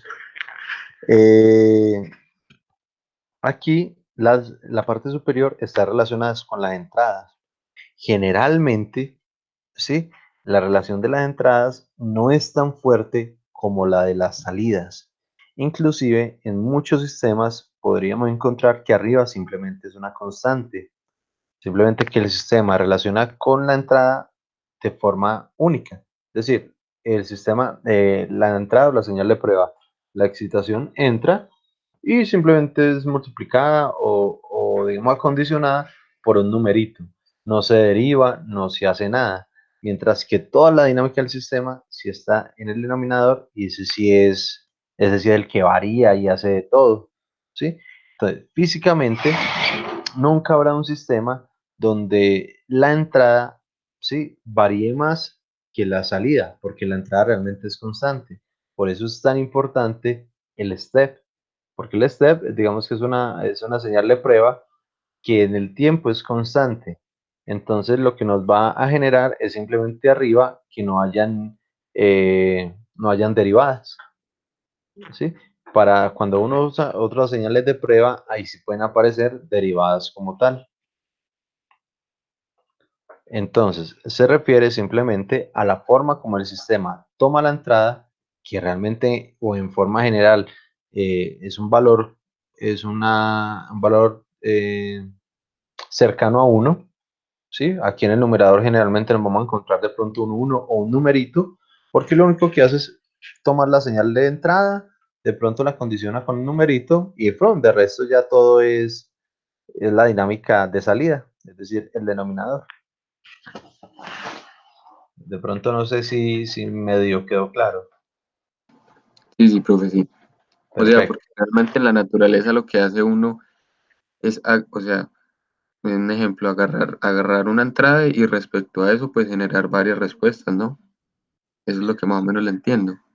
Sí, sí, correcto. Y realmente uno cuando excita algo, cuando le da energía a algo, uno le da generalmente una sola energía, una sola cantidad de energía, un golpe o un voltaje o un torque, ¿sí? Y él ya se moverá como sea, pero uno la entrada le da un solo valor, un solo instante, una sola cantidad de energía y eso es un solo numerito, ¿sí? Pues ya matemáticamente es simplemente un numerito. Lo que implica que en el numerador simplemente haya un número, ¿sí? Digamos que la entrada sea un poquito más compleja y realmente uno le aplica una fuerza y una velocidad y todo, entonces ahí ya empiezan a aparecer otros valorcitos. Pero generalmente uno excita los sistemas con una sola cantidad de energía constante.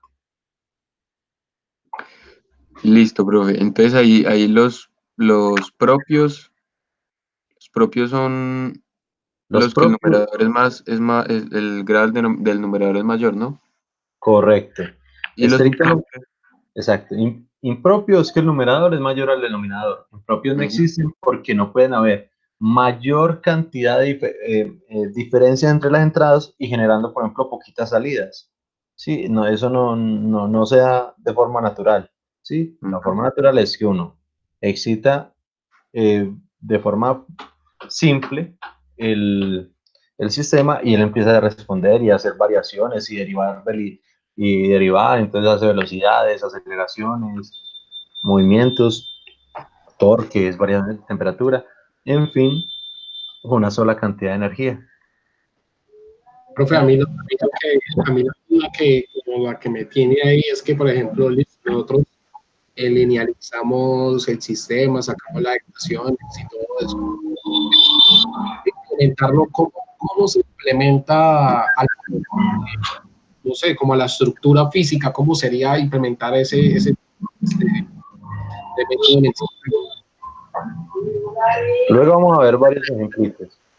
Es que, ¿Sí? por ejemplo, una cosa es que uno linealice eso y pues lo haga uno a papel y en MATLAB y todo eso. Pero entonces al momento de verlo, digamos, implementado como tal en un sistema, que vea que se noten esos cambios, no sé cómo lo haría o no sé cómo se haría. En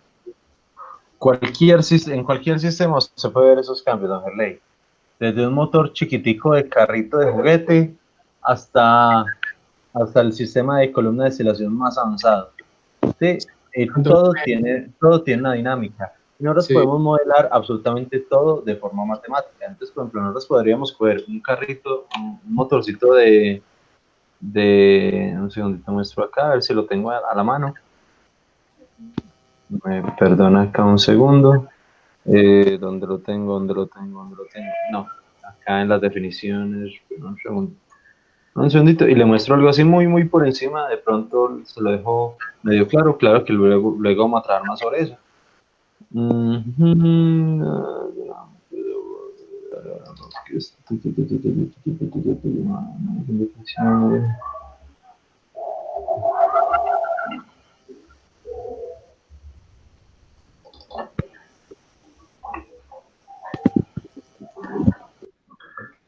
Sí, por ejemplo, en este momento tengo acá un ejemplito, ¿sí? De esto es que es un doble transformador, no, un circuito de bobina, un circuito de doble embobinado, creo, motor de doble embobinado, ¿sí? Ah, no, con regeneración, es decir, con un conversor bidireccional. Entonces nos dice, por ejemplo, vea, todos estos circuitos, todos estos elementicos, realmente pueden ser analizados como bloques acá. Véalos. Bueno, entonces, el circuito de excitación 1, circuito de generación 1, circuito de excitación 2, circuito de generación 2, y cada pedacito de esto realmente implica, es una cosa, es un elemento diferente. Hay una consideración, ¿sí? Generalmente, uno para analizar sistema debe tener el sistema físico, ¿sí? Debe Sí. tener el sistema físico para uno obtener los parámetros y todo, ¿sí? No es común uno desarrollar toda la matemática desde la parte desde el punto de vista dinámico y luego generar la planta, ¿sí? No es común, porque pues uno genera la planta es con cálculos de resistencia, de, sí, de potencia, de transferencia térmica, pues ya los parámetros mecánicos, físicos, eléctricos, ¿sí? Pero dinámica se analiza de forma normal, de forma posterior. Sí. O Pero sea que entonces, hacer ese análisis sería como la caracterización de ese sistema, profe, ¿cierto? Sí, sí, prácticamente, sino que la caracterización dinámica, más que la caracterización electrónica o física. sí, pero entonces, por ejemplo, yo digo, o no sé si me hice entender a lo que yo le quería preguntar, pero por ejemplo, un brazo robótico, digamos, uno saca como las ecuaciones para cada uno de los ejes para determinar la posición de cada punto del brazo, ¿sí? Sí, Por ejemplo, uno es, digamos, en Arduino o en la programación cambia un parámetro y pues de una vez el robot se mueve a cierta posición. Entonces, no sé si esto se aplique así a lo mismo en la industria, digamos que uno tenga como un PLC programado, monta como cierta ecuación y cambia todos los parámetros, cosas así, es como lo que yo me refería. ah, No. sí, señor, sí, señor. Por el momento estamos viendo solo la parte dinámica, es decir, la respuesta natural de los sistemas. Ah, ya. Cuando vayamos a ver, cuando veamos control, en control lo que uno hace en control es modificar la dinámica de esos sistemas, ¿sí? Es modificarla a como uno quiera. Por ejemplo, vamos a analizar un motor a combustión, ¿sí? Entonces le ponemos un poquito de gasolina y miramos a ver cómo se comporta. Y entonces es el análisis dinámico que estamos haciendo. Sí, entonces digamos que demore 10 segundos en llegar a una velocidad y no llega sin, entonces uno le dice que llegue a 150 kilómetros y ahora apenas llega para 80, o sea, una dinámica propia del elemento. Sí. En control, nosotros lo que vamos a hacer son los algoritmos para hacer que ese motor se comporte como nosotros le digamos. Entonces nosotros lo que vamos a hacer es modificar esta dinámica. Nosotros vamos a modificar las funciones de transferencia, vamos a agregarle otros elementos y vamos a implementar lo que uno implementa no es la función de transferencia del sistema, porque la función de transferencia representa el sistema, pero cuando nosotros lo tengamos físico, nosotros lo que implementamos es el algoritmo que modifica la dinámica de ese sistema o la función de transferencia de ese sistema. No es que nosotros, por ejemplo, si tenemos la columna de destilación, por decir cuál, o el motor, ese motor de combustión, para el análisis usamos una función matemática, pero en el momento que vayamos a modificarlo, lo que usamos es el motor. Y a ese motor le implementamos un algoritmo que vemos son en octavo y en noveno, ¿sí? Que ya son algoritmos de control. Entonces, por ejemplo, ya en ese motor ya se estabilizaba en 10 segundos, o sea, llegaba a su valor final o máximo en 10 segundos y llegaba solo a la mitad de la velocidad. Con los algoritmos de control ya le decimos, no, yo le modifico el sistema y yo quiero que usted llegue en 3 segundos a ese valor. No solo que llegue en 3 segundos, sino que llegue al valor que yo le digo que haga. Entonces lo que nosotros hacemos es modificar las dinámicas, pero para poderlas modificar necesitamos saber cuál es su dinámica original, qué es lo que estamos viendo. Entonces lo único que estamos haciendo es analizar las dinámicas que ya tienen, ¿sí? Que ya tienen. Y en control lo que vamos a aprender es a modificarle esa dinámica para que comporte como nosotros queramos. Sí. O sea, Sí, sí, en este momento solo nos llenamos pues como de información y de exacto. saber cómo funciona para ya en los otros semestres pues jugar con todo eso, modificarlos y colocarla a la necesidad que pues que uno tenga o que se requiere. Tal cual. Sí, por el momento solo estamos aprendiéndolos a analizar así, originales, quieticos, sin nada de control, sin nada de nada. Solo estamos viendo cómo se comportan, cómo se representa, qué información se obtiene. ¿Sí? Entonces este semestre solo es de puro análisis de cómo se analizan los sistemas, las herramientas matemáticas de cómo se analizan esos sistemas. Y ya el otro semestre ahí sí les voy a mostrar cómo es que uno hace para modificar la dinámica y que se comporten con la dinámica que uno quiere. Sí, no debe ser chévere. No, es bacano, es bacano. Muchachos, realmente pues 9:03 de la mañana. Entonces, hasta acá vamos a dejar, ya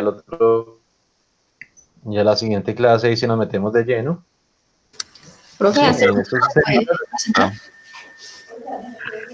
Dime. cuándo se le presenta ese taller? Dejémoslo hasta el martes de la otra semana. Eso yo creo que ustedes lo pueden tener hoy mismo. De 2 a 4 me lo pueden sustentar hoy. O si ya lo tienen, de 9 a 10. Y las clases que tenemos hoy, profe, todo el día. Bueno, entonces hasta el martes. Profe, de pronto sí salieron de afuera porque están haciendo el trabajo. ¿Cómo? Sobre todo. Nunca volvieron a entrar. Nunca volvieron a entrar. Ay, qué belleza. Quedaron dormidos. Dejan sonando que fue a orinar, que si ya se acabó la clase. Pero qué orinada tan berraca, porque hay como 15 minutos lo... Listo. Chacho, me cuidan, estamos hablando. Nos vemos. Buen puente. Gracias, profe, igual. Bueno, muchachos, gracias.